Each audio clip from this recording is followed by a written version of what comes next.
Sebelum melanjutkan, jangan lupa subscribe dulu, terima kasih. Bab 80, Kecelakaan di Halaman Timur. Lebih dari 2 tahun yang lalu. Aku tidak tahu sial macam apa yang dialami bocah itu hingga memakan sepotong buah yang.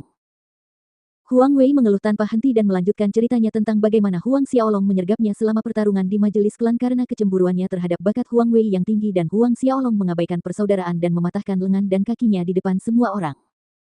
Huang Wei menambahkan berbagai bumbu pada ceritanya. Saat itu, Huang Xiaolong masih belum puas setelah mematahkan tangan dan kakiku, dan dia memerintahkan budaknya untuk menyerang, melukai ayah dan kakek. Di akhir cerita, Huang Wei berseru dengan sedih. Adapun masalah tentang Huang Ming yang melanggar peraturan klan, mengganggu pertarungan, dan menyerang Huang Xiaolong terlebih dahulu, semuanya ditutup-tutupi. Apa?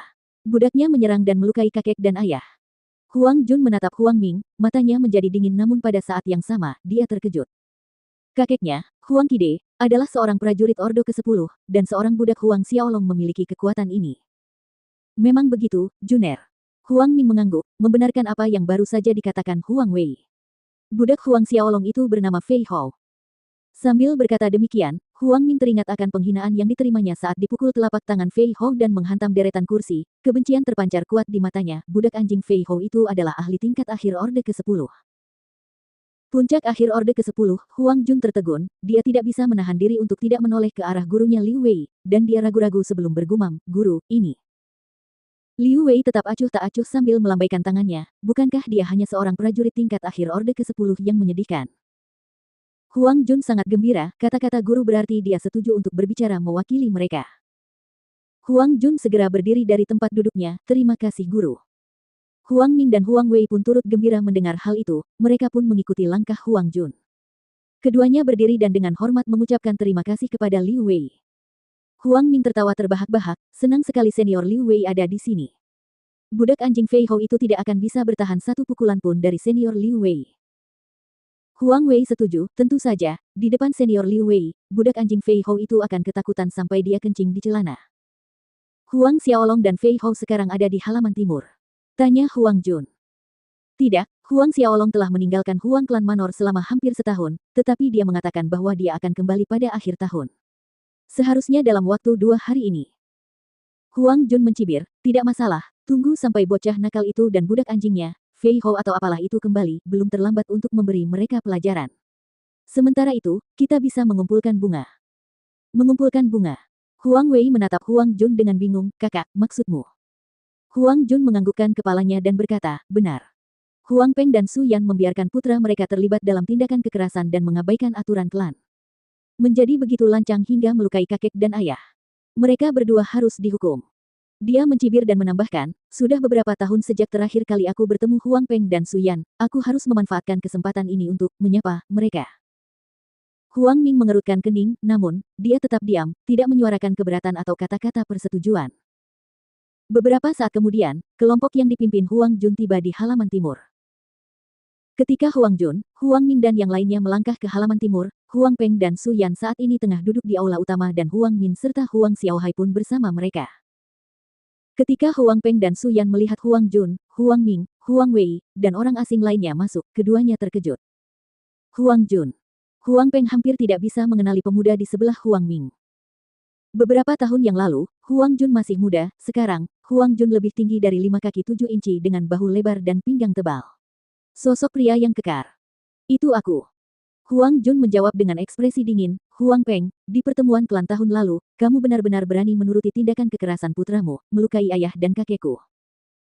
Huang Peng dan Su Yan tercengang sejenak, lalu mereka menyadari alasan mengapa keempat orang ini datang ke halaman timur. Huang Peng melirik ke arah keempat orang itu, tahu bahwa penjelasan tidak ada gunanya dan ekspresinya menjadi suram, suaranya berat dan muram, lalu kenapa? Sambil mencibir dingin, Huang Jun mengulangi dengan suara dingin, memangnya kenapa? Karena putra dan anjing pelayanmu tidak ada, maka aku akan menagih bunga darimu.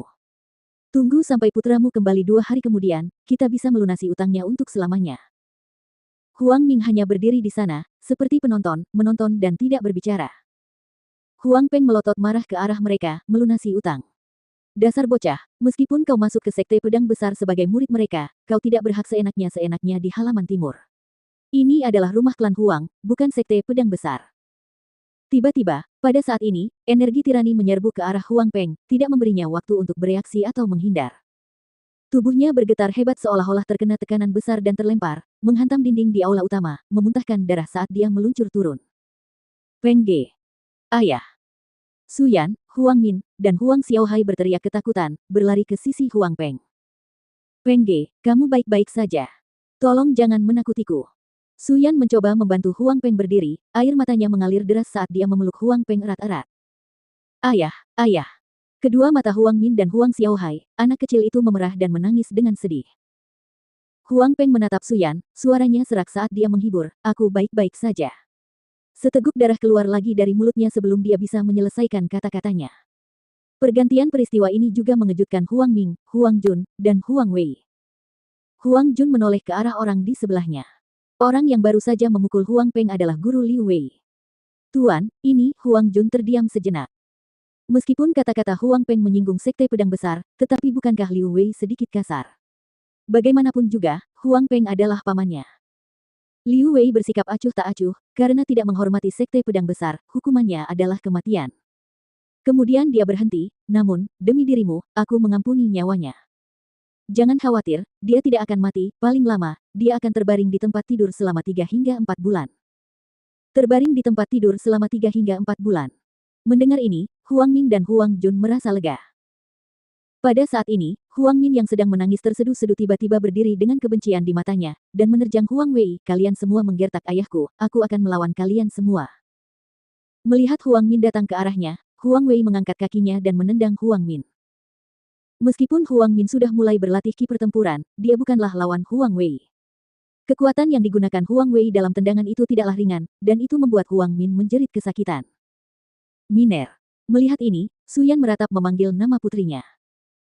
Kemudian, terdengar suara langkah kaki dari luar, sekelompok pengawal istana klan Huang bergegas mendekat dan melihat Huang Peng dan Huang Min tergeletak di tanah di aula utama, mereka pun terkejut. Kembalilah ke pos kalian. Ini bukan urusan kalian semua. Melihat para penjaga berkumpul, Huang Ming mengeluarkan perintahnya. Para penjaga saling memandang, tidak yakin apa yang harus dilakukan. Apa kau tidak mendengar apa yang kukatakan? Mundurlah. Huang Ming meninggikan suaranya dan membentak. Baik, Tuan Istana Tertua. Sekelompok pengawal istana klan Huang ketakutan setengah mati, mereka menjawab dengan lemah dan melangkah ke samping. Dan Huang Qide, yang sedang berlatih secara tertutup, baru saja keluar, dan kepala pelayan Chen Ying bergegas melapor, Tuan Istana Tua, ada yang tidak beres, sesuatu telah terjadi di halaman timur. Halaman timur. Huang Qide terkejut, apa yang terjadi? Hari ini, Tuan Muda Huang Jun kembali, dan dia mungkin mendengar tentang apa yang terjadi selama pertemuan klan tahun lalu di mana senior Fei Hou melukai Tuan Manor Tertua. Baru saja, dia membawa Tuan Manor Tertua ke halaman timur. Chen Ying meringkas kejadian itu untuk Huang Qide. Apa? Ekspresi Huang Qide berubah, cepat, ke halaman timur. Beberapa saat kemudian, Huang Qide dan Chen Ying tiba di halaman timur, hal pertama yang mereka lihat adalah Huang Peng yang terluka tergeletak di lantai.